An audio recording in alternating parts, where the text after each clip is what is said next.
우리가 내일 드디어 헌재 탄핵 심판 선고를 앞두고 있습니다. 김주일 평론가님, 정말로 헌재 관련된 얘기들 많이 했는데 내일 결론 어떻게 예측하십니까? 그러니까 뭐 진짜 입에 진짜 단내 쓴내 다 나도록 너무 많이 얘기해가지고 맞아. 모든 시나리오 다 검토했죠. 우리가 뭐 한 얘기 다 했던 것 같아요, 사실은. 예. 어제 제가 방송이 7번이 있었고 그리고 대학에서 강의도 있었구나. 강연이 있어가지고 가고 그러니까 얼마나 힘들겠어요. 힘이 안 들더라고. 아 이게 오히려 금요일만 이제 정상이 왔다 이제. 이제 뭐가 됐든 금요일만 지나면은 그나마 좀 이게 정상으로 나라가 갈 수 있는 어떤 여지가 생긴다 그 생각이 들어서 하나도 안 힘든데 뭐 4대4 무슨 뭐 말도 안 되는 얘기들 다 그냥 헛소리로 생각하시고요. 계속 말씀드리지만 이거는 8대0 인용입니다. 예, 네. 파면이고요. 윤석열이 사실은 저는 오늘 안 나온다고 그랬잖아요. 네. 아까 내일 네. 안 나온다고 그랬잖아요. 오늘 발표를 했는데 좀 나왔으면 좋겠다. 윤석열의 표정을 보고 싶었어요. 사실 파면이 그 됐을 결과를 때. 받아들이는 예. 결정문 주문 읽을 때. 예. 근데 윤석열도 아는 거지. 예, 뭐 경호 얘기하고 뭐 하지만은 본인이 거기에서 본인은 희망회로를 돌리고 뭐 기각 가능성도 얘기를 하지만은 네. 파면이 될 가능성이 훨씬 높다라는 걸 본인도 알 테고 거기에서 어떤 제스처를 취해야 될지 뭘 해야 될지를 안 되는 거야. 그러니까 이제 비겁하게 관저에서 있겠다 이렇게 한 거예요. 근데 저는 8대0이라는 걸 법리로는 저도 뭐 수백 번 설명을 했기 때문에 우리 앞에 정치비상구 영상을 네. 돌려보시면 될 것 같고 이미 다 있어요. 다 얘기를 해놨고요. 저는 여러 가지 시그널 중에 하나가 이제 4월 4일이라는 시점 요때 잡았다라는 건 이제 8대0의 가능성이 훨씬 높은 거고요. 또 하나는 생중계하고 일반인 방청을 허용하잖아요. 허용한 부분들. 요 부분도 저는 8대0 전원일치 인용의 가능성을 더 높여주는 그러니까요. 그런 네. 부수적인 정황 증거고 그리고 이제 결국에는 지금 이 윤석열 쪽에서 안 나오는 부분도 있지만은 가장 저는 이 권력이 무너졌다고 느끼는 게 이복현 저는 금감원장이에요. 그러니까 이복현하고 지금 방통위의 사무처장하고 있던 조성은 이 두 분이 지금 막 사의를 표하고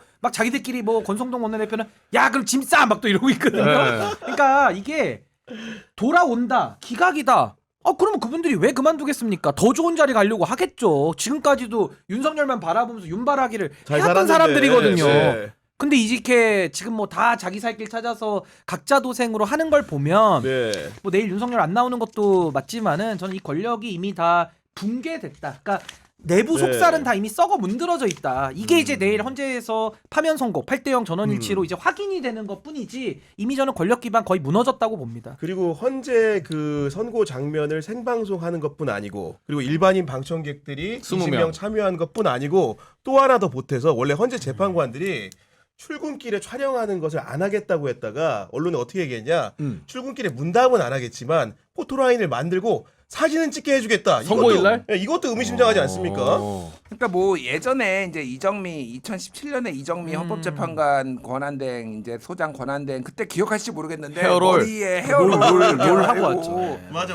이게 얼마나 일에 집중했으면 사실은 그거를 못했을까. 그러니까, 그러면서 네. 이제 그게 이제 나중에 또 이제 찬사 어떤 직업 어떤 전문성에 대한 찬사 이런 걸로 이어졌는데 이게 고민이 있었을 거예요 사실은. 그러니까 고민이 있었던 거는 그러니까 지금 이게 그때보다도 더 극심하게 이제 갈라져 있는 맞아요. 상황에서 네. 이게 자칫하면 또 누구를 자극할 수 있다거나 뭐 그런 건데 일단 국민들의 알 권리라든지 뭐 이런 것들을 이제 충족시켜야 되겠다라는 거고 그러니까 이런 거 하나하나가 뭐 일종의 희망회로고 너무 과잉 해석일 수도 있겠지만은 많은 국민들이 원하는 쪽으로 지금 헌재가 부응하고 있다라는 네. 거고 또 하나가 헌재가 원래 취재가 안 되잖아요. 안 되죠. 내용도 취재가 안 되지만은 굉장히 요즘은 비밀적입니다 원래. 요 최근에 선고 딱 지정한 다음에 취재가 되는 게 평의가 어떻게 열렸다. 오. 이게 어제 예를 들면 평의가 2번 열렸어요. 그런 얘기 원래 안 나옵니다 원래. 아예 평의가 예. 몇 번 열렸는지조차 안 나오는데 네. 오전에 한 번, 오후에 한 번. 근데 오전에는 결정문 다듬고 있고 그거를 각자 방으로 가져가 가지고 그거를 다 검토하고 오후에 다시 한번 모여 가지고 이 얘기를 했다라는 네. 것까지 아주 친절하게 공식 브리핑은 아니지만은 다 나왔어요 언론에. 이게 무슨 얘기냐? 우리는 다 마음 결정했어. 그리고 우리는 국민들이 원하는 쪽으로 갈 거야라는 거를 네. 은연중에 보여주는 거예요, 사실은. 그리고 이게 너무 비밀주의가 되니까 불안해하니까 불안해하지 마시라라는 거를 계속 지금 보여주고 있다. 이렇게 보시면 그리고 될것 저는 같아요. 하나만 더 보태면 이게 헌법재판소를 좀 기관을 이해하셔야 되는데 이게 그 87 체제의 상징이거든요. 그러니까 그때 직선제를 그렇습니다. 네. 가져오면서 헌법재판소라고 하는 이 삼권 분립 333 원칙으로 기관을 구성하고 어떻게 보면 대한민국의 최고 재판소로서의 위상을 부여한 거예요. 근데 헌재의 숙제는 뭐였냐면 지금 공수처랑 비슷해요. 만들어는 놨는데 헌재가 뭐 대법원 상대로 결정 내려도 대법원이 웃기지 마 이러면 뭐 헌재가 깨갱하고 뭐 이랬어요. 근데 이게 헌재 위상이 언제부터 올라오냐면 아까 이정미 재판관 탄핵. 와, 국민이 뽑은 대통령을 헌재가 끌어내리는 것도 하네. 그렇지. 그러다가 이번에 만약에 헌재가 8대 0으로 전원일치 파면을 내리잖아요. 저는 물론 최근에 한 달간은 헌재가 욕을 많이 먹었습니다만은 이거 내일 제대로 똑바로 된 결정만 내리면 전 헌법재판소의 위상이 전 대법원보다 위로 간다고 봅니다. 더 올라간다. 위상이 기관의 위상이 지위를 취득한다. 아니 명실상부한 육공화국 체제에서 만들었던 그 위상대로 저는 가는 길목이라고 봐요. 그러니까 저는 헌재도 굉장히 중요한 순간에 와 있는 거고 또 하나는 이게 그 재판 실무를 많이 해보면요. 이제 변호인 초반 때는 잘 몰라요. 전연차 때는 법정 가가지고 막 얘기 많이 하면은 판사가 웃으면서 싱글싱글 다 들어줘요. 네. 막 1시간씩 다 들어줘. 아, 좋다 그죠. 그럼 예. 이제 와서 나 잘했어. 분위기 좋다. 좋은 변호사 이렇게 하면 되는데 그다음 막 패소. 막 이렇게 된 경우 많아. 근데 어떨 때는 가면은 막 판사가 인상도 쓰고 막 불친절해 막 아니, 변호인 그만하세요. 그만 얘기하세요. 딱 이래. 말 끊고 준 거야. 말 끊고 그러면은 나 준비 많이 해갖고 나 이번에 완벽한데 안 들어줘. 서면으로 하세요. 이러고 끝내. 졌나? 근데 막 가서 이제 침울하지. 근데 갔는데 막 승소. 아, 그렇구나. 이렇게 돼요. 그러니까 그것처럼 윤석열에 대해서도 판사들이 일단 심증은 다 형성합니다. 근데 들어주잖아요. 말 같지도 않은 소리, 말도 안 되는 부정선거론, 호수위의 달그림자, 다 들어줬어. 뭐 탄핵 예. 남용했다, 뭐 경고성이다, 뭐 계엄도 막 자기가 무슨 말 하는지도 몰라요. 그렇지. 근데 그걸 다 들어줬거든. 네. 그러니까 이런 부분을 봤을 때는 헌법재판소가 그 절차 문제라는 거를 염두하고 인내하면서 다 들어준 거거든요. 그래서 저는 뭐 8대 0으로 파면 전원일치 인용되는 거를 네. 의심할 여지는 없다. 전 그렇게 봅니다. 아니 수환 씨 같은 경우에도 사실은 워낙 방송을 많이 하기 때문에 여러 갈래로 이 상황을 봤을 텐데 어떤 측면에서 반드시 인용될 거라는 생각을 했습니까? 아니 일단 너무 뭐 얘기하시 법리가 말도 안 되잖아요. 하면 완벽해. 정치인 체포하려고 하고 그러니까, 그 정치 활동도 못 하게 하고 포고령 위반이 이번에 케이블 나왔다. 묶은 거 나왔다. 묶은 진짜. 거나 한두 개가 아니잖아요. 그러니까 그게 있을 것 같아요. 그 헌재에서 사실 너무 늦은 거는 팩트지 않습니까? 그렇죠. 우리가 네. 기다린 시간이 너무 길기 때문에. 과거에 너무 그러면서 늦었죠. 네. 헌재 무용론에 대한 이야기가 이제 스물스물 피어오르기 시작했었어요. 저도 사실 이야기 한때. 많이 했었고. 네. 근데 그거에 대한 위기감도 어느 정도 느끼진 않을까 그래도. 그래서 더 확실하고 법리에 정확히 맞는 판단을 할 것이다. 네. 8명 다. 그거를 잠재우기 위해서라도. 그래도 생각합니다. 그러니까 요거 다시 우리가 이제 2017년으로 한번 돌아가볼 필요가 있어요. 시계를 돌려서 탄핵 소추를 국회에서 했을 때 그때 박근혜 대통령에 대한 탄핵 소추의 사유가 13개인가 됐어요. 13. 이거를 이제 헌재에서 5가지로 압축을 했어요. 이번에도 네. 지금 윤석열도 5개로 압축했잖아요. 압축했죠. 네. 5가지가 뭐였냐면은 자 기억이 안 나실 테니까 하나씩 말씀드리면 하나는 공무원 임면권 남용. 근데 그때 유진용 문화부 장관을 맞아. 해임했다. 그게 이제 최순실하고 관련돼 가지고 뭐 이제 뭐 징계성으로 이제 한 건데 이거 기각됐어요. 기각. 이거는 파면할 그게 사유가 아니다. 예. 사유가 아니다라고. 두 번째가 언론자유침인데 이게 정윤회 문건과 관련해서 세계일보 사장을 압력을 넣어가지고 쫓아냈다, 해임했다. 네. 요것도 기각됐어요. 그것도 기각이었구나. 예. 세 번째 세월호 사건. 국민의 생명권을 대통령으로서 최종적으로 해야 되는데 이거를 제대로 하지 못했다. 그리고 이제 뭐 그 9시간이었 몇 시간이었죠. 그때 9시간 네. 사건이 있었잖아요. 맞아요. 어디 네. 있었냐 뭐 등등등. 이것도 기각됐습니다. 야. 그 네 번째가 최순실 국정 개입 허용과 권한 남용 부분. 요것만 인용됐어요. 그러니까 대통령의 다섯 번째는 이제 뇌물죄 혐의였는데 이때도 그러니까 형사재판, 이게 형사와 관련된 거잖아요. 그러니까 지금의 내란죄처럼 맞아요. 네. 이거에 대해서는 판단을 안 했어요. 뇌물 그러니까 혐의를 뺐으니까. 네. 판단을 안 했는데 어쨌든 사실상 인정을 안 한 거죠. 그러니까. 그렇죠. 그러니까 이렇게 5개 중에 딱 하나만 했음에도 불구하고 대통령과 피소추인 그 박근혜를 파면한다. 네. 이렇게 딱 나온 거예요. 그러니까 자 그럼 윤석열이 우리가 입에 닳도록 얘기를 했지만은 포고령 할 때 그거의 불법성 그리고 포고령이 아니라 비상계엄 할 때 불법성, 네. 포고령의 불법성, 국회 이제 불법 침탈한 거, 선관위 한 거, 정치인과 네. 법관 체포한 거 이거를 이제 야구로 하면은요 5연속 홈런입니다. 그렇지. 백투 매 맞아. 홈런. 감타자네. 그냥 다 치는 거야. 높은 올라가네. 맞아. 어느 거 하나 거래 타선이 없어. 거래 타선이 이거는 없어. 다 인용이 어떻게 이게 인용이 안 돼? 5개가. 심지어 장외 홈런이야. 장애 말루야. 아니 그러니까 위법적이고 위헌적인 행위를 했다고 할지라도 헌법소 의지라든가 국민신임 관점에서 그런 부분이 불충하면 중대성 부분에 판단으로 기각을 할 수도 있는데 윤석열의 5개 쟁점에 대한 사유들은 하나같이 다 너무너무 중대하다 이런 판단 아니겠습니까? 아니 지금? 그리고 예. 이제 헌법재판소가 정치적 사법기구이기 때문에 과거에 대한 단죄도 있어요. 그러니까 징계로서의 단죄가 있는 거고 또 하나는 아마 다들 기억하시겠습니다만은 박근혜 사건에서도 체포영 그러니까 압수수색 영장 그때 경호처가 막고 하면서 사법질서에 응하지 않은 요 부분 그렇죠. 가지고도 헌법소의 의지가 없다. 수사 거부 부분을 그렇죠. 네. 요거 이제 미래지향적인 판단까지 넣거든요. 와 윤석열 헌법수호 의지에 대해서는 없는 정도가 아니라 진짜 제로죠 제로.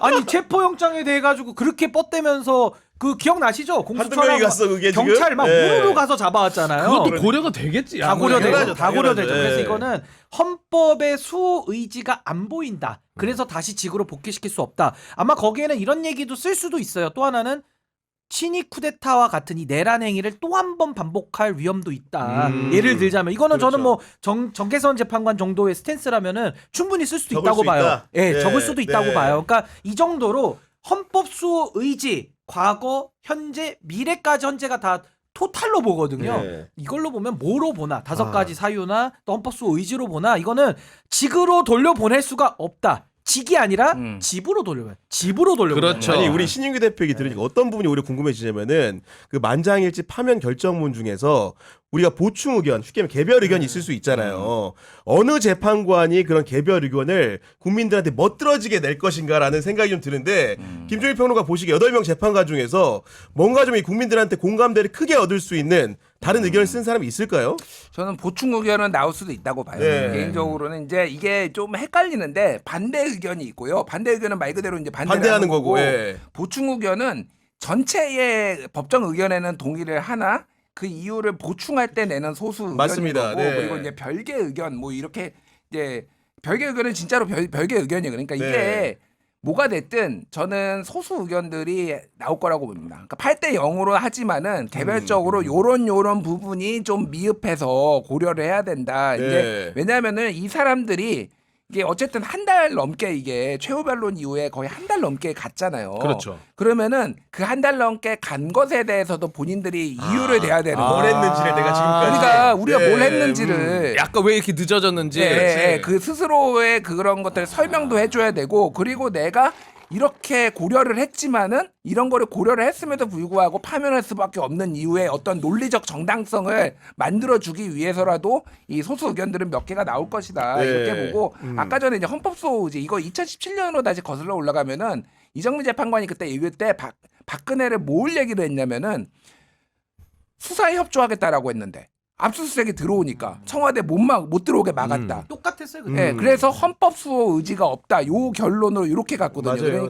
그러니까 말했지만은 그런 정황 증거들이 너무 많아요. 그러니까 헌법 수호 의지가 없어서 지금 파면될 가능성 그리고 복귀해서 이거를 정상적으로 수행할 수 있다라고 헌재도 생각을 안 할 거예요. 네. 이런 국민 수용성까지 하면은 8대 0 걱정하지 않으셔도 근데 됩니다. 요게 제가 조금만 부연하면 이게 막 용어가 막 섞여 있는데 정리를 하면 다수 의견이냐 이제 소수 의견이냐 이렇게 나뉘는 거고 네. 근데 결론은 3개입니다. 인용, 기각, 각하. 그렇죠, 세 이렇게 개. 이제 셋 중 나눠서 하나. 더 많으면 이제 그걸 다수 네. 의견에서 법정 의견 6명 이상의 법정 의견을 하는 거고 보충 의견이라는 거는 주장, 그러니까 인용 결정도 동의하고 논거도 동의하는데 나 거기다 좀 더 보탤게 살 보탤게라고 한 보충 의견. 별개 의견은 난 결론은 같아. 근데 나는 조금은 중부고속도로가 아니라 난 경부고속도로 타고 갈 건데 이렇게 약간 길을 달리 갈 때 아, 오케이. 요럴 때 이제 별개 네. 의견을 해서 그건 뭐 이제 중요한 건 아닌데 조금씩 다르게 하죠. 근데 당시에도 8대 0은 나왔습니다. 박근혜 때. 그러니까 다수 의견이 파면 인용 8명. 그 소수 의견이 없는 거예요. 맞아요. 8대 빵 네. 전원일치. 근데 그때도 유심히 보시면은 별개 의견이었을 텐데 그때 안창호 재판관이 또 길게 썼어요. 맞아요. 예. 근데 길게 쓰면서 막 성경 구절도 인용하고요. 정의를 세워라. 막 이런 구절도 쓰시고. 그분이 이제 기독교 신자니까. 그러니까 그런 것처럼 이번에도 다양한 별개 의견과 보충 의견들이 저는 막 쏟아져 나올 거라고 봐요. 그래서 아마 헌재도 자신들이 그동안 질질 끌었던 게 우리가 이렇게까지 풍성하게 논의를 했어. 판결문도 길잖아. 네. 이걸로 전 스스로 좀 자기 입증을 하려고 하지 않을까. 그러니까 판결문이 10장짜리 나오는데 그러니까 이렇게 네. 오래 걸었으면 사람들이 또 화낼 거 아니에요. 그래서 저는 양으로 승부할 것 같다. 이거 읽기 힘들 것 같아요, 저희가. 읽기 힘들어. 노희범 변호사는 300페이지 나올 수도 있다고요. 300페이지? 왜냐면 이것도 내용이 예. 되게 길어요. 이게 그러니까. 사실관계에 대한 다툼은 없지만 윤석열이가 내란 사고 친 게 너무 많아. 맞아. 이거 다 정리하려면은 진짜 책 한 권 나오는 거예요. 제가 볼 때는. 아니 그러니까 우리가 지금 현재 결정에 대해서는 모두가 하나같이 이구동성으로 낙관적 전망은 하고 있는데 단 하나 걱정되는 부분이 있다면 피청구인 윤석열이 내일 헌재에도 나오지 않겠다고 한 상황이고 지금까지 구속 취소돼서 풀려난 이후의 행보를 보면은 아무 말 않고 가만히 있는데 그게 뭔가 승복하겠다는 말도 없습니다. 가해자이면서 그런데 이런 부분들이 결정이 내려졌을 때 국민적 결론이 나왔을 때 나 못 따르겠는데 이럴 수 있을까 봐 걱정되는 겁니다 지금. 그러니까 그 표현을 쓰진 않을 거예요. 승복하지 않겠다, 뭐 불복한다 이런 네. 표현을 쓰지는 않을 텐데 예를 들면은 이 예시예요. 그러니까 예, 이 내가 이제 위기의 대한민국을 구하려 했으나 이게 미완의 혁명으로 남게 됐다. 나를 지지하는 지지자분들이 이 혁명을 완수해 달라. 뭐 예를 들면은 이런 식의 돌려서 이거를 끊임없이 이제 극우를 결집하고 본인 중심으로 네. 하려는 이런 표현들이 나온 거예요. 그러니까 조기 뭐, 대선까지 염두해서 예, 미완의 혁명 뭐 이런 표현들이 이제 뭐 새로운 대한민국 최근에 책도 냈잖아요. 그러니까. 맞아요. 예, 87년 체제를 넘자면서 네. 87년 체제를 왜 계엄으로 넘어야 되는지 이해도 이해가 안 가지만 어쨌든 그런 식의 표현들이 나와서 그러면 지지자들이 보기에는 이제 윤석열 대통령을 중심으로 뭉쳐야 되겠구나 이런 식의 이제 착각을 하게 만드는 표현이 분명히 나올 거다. 네. 그렇게 되면 이제 자유통일당의 명예총재가 되는 거죠. 이제 명예당총재가 되는 거고 저는 제 원리 원칙이 하나 있는 게 네. 사람은 잘 안 바뀝니다. 그냥 태어나서 생긴 대로 또 살다가 또 가는 거예요. 전 윤석열이라는 이 자가 그동안에 보여줬던 모습 전 그대로 간다고 보거든요. 그렇게 생겨먹은 사람이에요. 내란도 일으켰고 반성도 안 했고 맞아. 여기까지 온 거거든요. 그래서 우리 네. 힘들었잖아요. 윤석열은 이대로 갑니다. 그래서 저는 우리 김준희 대표님 말씀대로 뭐 사실상 불복 정도? 그러니까 불복이에요. 근데 뭐 불복한다고 해서 영원히 저 관저에서 알박기를 할 수는 없죠. 언젠가 그렇죠. 끌려 나오니까. 끌어나오니까. 그래서 저는 네. 불복한다 이렇게 보고요. 다만 이걸 어떻게 제압하느냐 이 재밌습니다.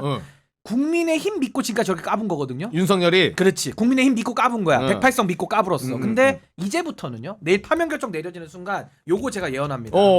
국민의힘 권성동 쌍권총 있죠? 권영사에? 쫙 다 그 지도부 네. 다 돌변합니다. 바로 버려? 이 사람들은 다 승복을 명분으로 윤석열 버립니다. 당원에서도 빼요?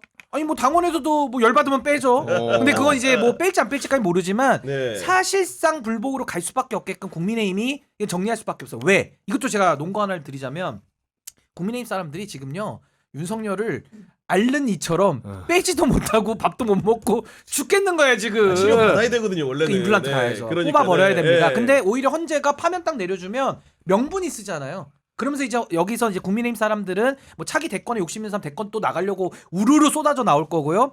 더 중요한 거는 지금 국민의힘 사람들은 이 당권의 욕심들이 많아요. 대권은 어렵다고 어렵죠, 생각하고. 어렵지. 근데 이제 대권 나가는 사람도 당권을 염두하고 나가는 그렇지, 거지. 그렇지. 그래서 아마 저는 국민의힘도 당권 앞으로라는 신호탄, 육상 경기도 보면 총 딱 쏘잖아요. 네. 그게 이제 내일 파면 결정이 돼서 네. 윤석열은 불복을 가져. 이거 생긴 대로 삽니다. 안 바뀝니다. 그렇지만 국민의힘이 정리해 줄 것이다. 저 국민의힘 그렇게 사태 봅니다. 정리한다. 네, 승복하면서 정리합니다. 아니 그런 정광훈은 안 버리겠지? 네? 정광훈은? 정광훈이요? 아니 이득이 되면 같이 가는 거고 거긴 비즈니스 관계입니다. 거기는 윤석열하고 비즈니스예요. 왜냐면 이익 안 되면 버리죠. 이념이나 의리로 거긴 생각하면 안 된다는 비즈니스입니다. 거죠. 거긴 헌금합니다. 네. 가장 즐거운 시간 무슨 시간? 헌금하는 시간. 헌금하는 거긴 시간. 다 돈으로 가는 거예요. 하나님한테도 뭐라 그러잖아. 그렇지. 목사님이랑 까불면 사람이. 죽어 하나님. 제일 좋아하는 게 헌금하는 시간. 아니, 비즈니스로 우리가 갑니다. 윤석열의 불복을 굉장히 걱정하고 있는 와중인데 어제 좀 보도를 하나 봤는데 이 보도 너무 뜨겁게 같은 기자로서 뭐예요? 정말 창피할 정도로 뭐였어? 뉴데일리라는 매체에서 어떤 보도를 했냐 문재인 전 대통령과 문영배 헌재소장 대행이 같은 남평문 씨로 집안 사람인 것으로 나타났다는 리드의 기사를 썼는데 같은 집안 사람이면 그래서 뭐 어쩌라고. 야 이놈아 그럼 나 곽종근이랑 명절 때 보냐? 적당히 해야지 지금. 아니 그러니까 이게 같은 문중수를 따지면은 그 남평문 씨라는데도 2015년 기준으로도 45만여 명 있다는데 이거를 같은 문중이라고 쓰면서 마치 인명에 뭔가 속된 말로 야로가 있을 것 같이 하는 거 정말로 이해가 안 돼. 이런 기사를 쓰면서. 근데 문영배 예. 소장이 더 손윗사람이라고 그러던데 그거 보니까 문재인 대통령이 아랫사람이고 아유. 아이가 이런 거를 진짜 논평하는 것도 너무 진짜 아니 근데 가치가 없다, 왜냐면 진짜. 기사만 가지고 그러니까, 저희가 이거 하찮다. 정말로 예. 부질없다 할 수 있는데 이걸 가지고 이 기사를 소재로 해서 뗄감이 되는 데가 있으니 바로 극우 유튜버들이 일제히 떠들기 시작하는 겁니다. 문영배를 디스하기 위해서. 내일 만약 인용 결정이 나오게 되면 문영배 소장 대행이 주문을 읽을 거 아니겠습니까? 그럼 어떻게 돼요? 공산주의자 문재인 친척이 윤석열을 보냈다 이렇게 되는 거 아니겠습니까? 그거는 제가 지금? 바로 네. 반박 가능합니다. 1초 안에 끝낼 수 있습니다. 네. 그렇게 나오잖아요. 네. 이렇게 가면 됩니다. 그래 그 문재인 문영배 같은 편이라 주장하는 거 아닙니까? 문재인이 임명한 사람 윤석열이야. 요렇게 받아치면 돼. 아 그렇네. 그러니까 문재인 대통령이 임명한 사람이 오, 윤석열이야. 그렇네. 이렇게 얘기를 하면 이분들이 뭐 지금 구도를 나누려는 거 아니에요. 윤석열 뭐 문재인 그렇지, 편가르기 하려고 하는 편가르기 건데. 하려고 했는데 알고 보니까 또 문재인 정권에서 검찰총장까지 했네. 요렇게 하면 또 방어 가능합니다. 방어해야 됩니다, 그거는. 근데 이게 네. 얼마나 말이 안 돼요. 저는 개인적으로 저랑 저 신 씨가 되게 소수파거든요. 그래요. 예. 저도 이거 잘 몰랐는데 저랑 신 씨 같이 쓰는 사람이 정치권으로 기준으로 치면 신용환 교수님 그리고 신 씨가 또 신성범 의원님 이분들이 같은 신 씨예요. 그렇다고 제가 뭐 방송국에서 한 번씩 보면 인사하는 거지 뭐 매일 전화하고 이러지 않거든요. 아무리 같은 신 씨여도 네. 심평 변호사는 거긴 아닙니다. 거긴 아닙니다. 다른 신 씨입니다. 섞기 싫어. 저희 거기는? 신 씨가 되게 소수라서. 아니, 저 같은 경우에도 말씀 안 드리려고 그랬는데 그렇죠. 능성구시거든요. LG 구광모 회장이랑 전화 안 하죠. 전화 못 하죠. 할까? 근데 왜 이러고 있어 지금? 전화가 안 돼. 그러니까 지금 전화가 안 돼. 전화가 연락이 안 돼서. 닿지 않습니다. 그러니까 저도. 이게 예. 얼마나 유치한 거예요. 너 일반이지 일본 놈 이런 막 그런 놀이 있잖아요. 어릴 때 막 누구 약 올리고 일반이니까 일본 놈 이런 거랑 비슷한 거예요 지금. 얼마나 수준 떨어집니까? 야, 근데 이런 언론사에서. 수준 서러지는 행위들이 언론이나 유튜브 세계에서만 벌어지는 게 아니고 어제 이제 그 마은혁 임명 촉구 결의안을 국회에서 야당 주도로 통과시키는 과정에서 그 국민의힘 박충권 의원이죠. 이분이 마은혁 그 후보자를 상대로 외친 건데 공산주의자라고 외치던데. 그러니까 뭐 제가 이분의 뭐 출신 가지고 뭐 탈북자 출신이다 그런 거를 네. 비판하고 싶지는 않은데 그냥 이제 둘 중에 하나인 거죠. 그러니까 지금 뭐 국회에서 또 이념 논쟁을 하고 싶다, 이제 메카시즘을 하고 싶다라는 거 아니면은 이거는 유력한 제 개인적으로는 유력한 추론인데 이분이 네. 이제 대한민국의 역사나 민주화의 역사를 잘 모를 수도 있다고 봐요. 그렇죠. 네. 근데 이제 마은혁 재판관이 과거에 이제 노동자 운동을 했잖아요. 그래서 인민노련 이게 이제 인천 민주 노동자 연합이에요. 근데 인민노련이니까 인민? 인민노련 인민하면 이거는 공산주의자지 이렇게. 열려. 그러니까 뚜껑 박준권이 그렇게 했을 가능성도 배제할 수 없다. 제가 보기 진짜로. 그러니까 잘 모를 거예요. 인민노련이 뭔지도 모를 거예요. 아니 그리고 근데 그 인민 노선 설명 좀 해주시죠. 예. 그러니까 인민노련에 뭐라고 하려면은 네. 가장 먼저 손가락질해야 될 때가 있어요. 김문수 장관 선호련 거기가 서울 아니야, 노동자연합 더 센데. 선호련 그 사건으로 인해서 구속이 됐어요. 그리고 네. 김문수가 구속된 다음에 그 다음에 누가 받았는 줄 알아요? 그 자리를? 심상정이 받았어요. 그 자리를. 예, 그러니까 같은 결 진짜 옛날 공산주의자는 거기 있다고. 그러네. 그러니까 진짜. 네. 내각에 있네요. 그러니까. 내각에 있네. 그 그러네. 출신으로 따지면. 아니 근데 저는 이게 참 뭐랄까 신색깔론? 그러니까 빨갱이라고 상대를 더 씌웠던 그 아픈 네. 역사를 그대로 반복하는 거잖아요. 근데 저는 이 박충권 의원이 참 힘들게 탈북을 했고 네. 자유를 찾아서 이제 대한민국에 온 건데 그러니까, 그 자유의 개념을 여전히 네. 이해하지 못하고 있구나. 그 개념의 빈곤을 그대로 보여줬어요. 그러니까 윤석열이 말했던 공산 전체주의를 지금 박수치면서 이 노선을 가는 거 아닙니까? 그러니까 정말 자유의 의미를 여전히 모르는구나. 대한민국에 왔지만 이 자유민주주의의 네. 의미를 모르면서 용어만 쓰는 거고 전 항상 이 색깔론 할 때마다 제일 기억에 남는 장면이 뭐냐면은 노무현 대통령 그 연설 있잖아요. 그러니까 장인어를 한 번도 못 뵀는데 남노당 간부다 이래가지고 결혼을 했는데 그걸 또 이인재 당시 후보가 뭐 빨갱이로 또 더 씌우니까 노무현 맞아요. 대통령 당시 후보 시절에 네. 그럼 내 아내를 버리란 말입니까? 이러면서 나 후보 안 하겠습니다. 이러면서 딱 그 완전히 국면을 너무 대치기를 기억나. 대치기를 하잖아요. 그러니까 그래서 저는 박충건 의원이 참 이런 식의 여러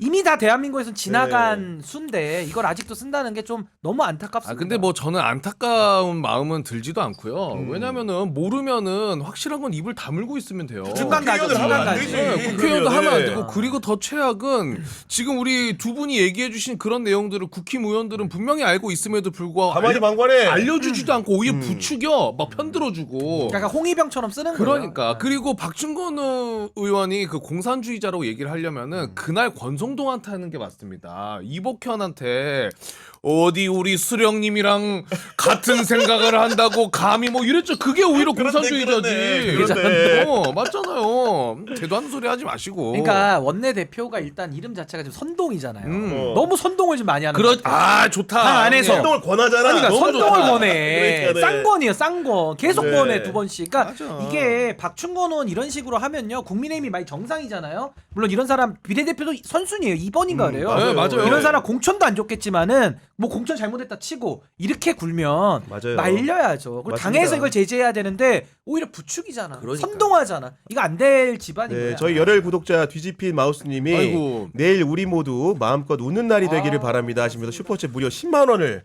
보내주셔가지고 정말 감사드립니다. 아유 고맙습니다. 내일 반드시 좋은 결과로 보답할 수 있으면 좋겠습니다. 네.